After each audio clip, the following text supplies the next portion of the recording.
chỗ chặt kim khói để lên lọc con tay từ thời chặt không chặt khói để lên lọc đó buồn tay đây ở bàn tay luôn ơi không mở đúng nghe là xích quy hay cắt khói để lên lọc đấy đục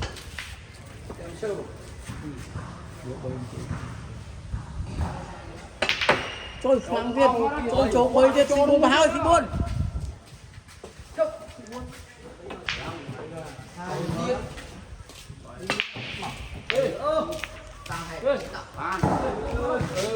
chạy lên đi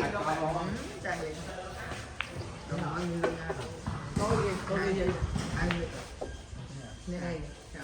Đủ vào đây bọn ơi.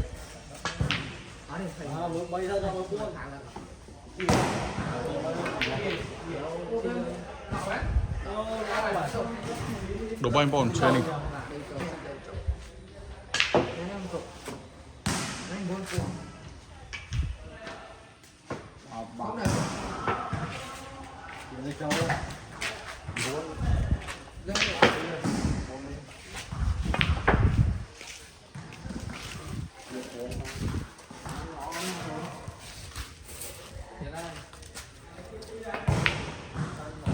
em phải em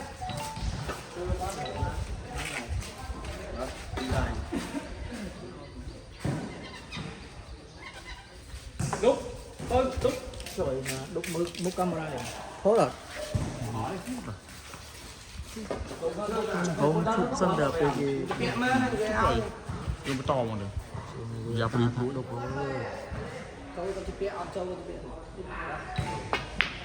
mền mai tức đầy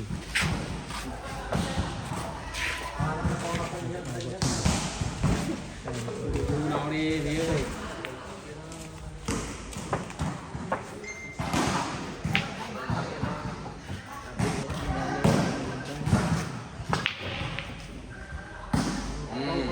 răng cái gì quá lâu ở cho nó đâu ta lên đó là đi phạm thế này đi đây nhóm mình mở cái giờ đi giờ xin vài châu bảy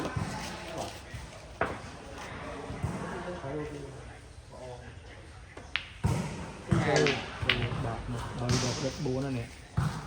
tạm bữa đấy đặt lên đó tạm bữa đó Dạ cũng đào một bọc ấy. quay đi hỏi nó đợt nó mang lừa đấy à thì chẳng lấy nè ngọt thì na đấy mình cứ ôm má khi không muốn để chống lại cho nó chờ đây thì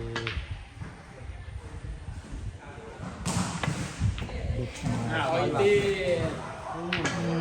cũng đô ban xoay nè rồi quay được con xoay lúc đây chai có xì show đây thế xì show đây thế và lồn trời mày chơi cậu ấy tôi lo mấy xoay pin này ông cô lấy xoay thế đó xoay thế hiệp mà thôi men xoay mà ơi mà cười xoay bằng mình nè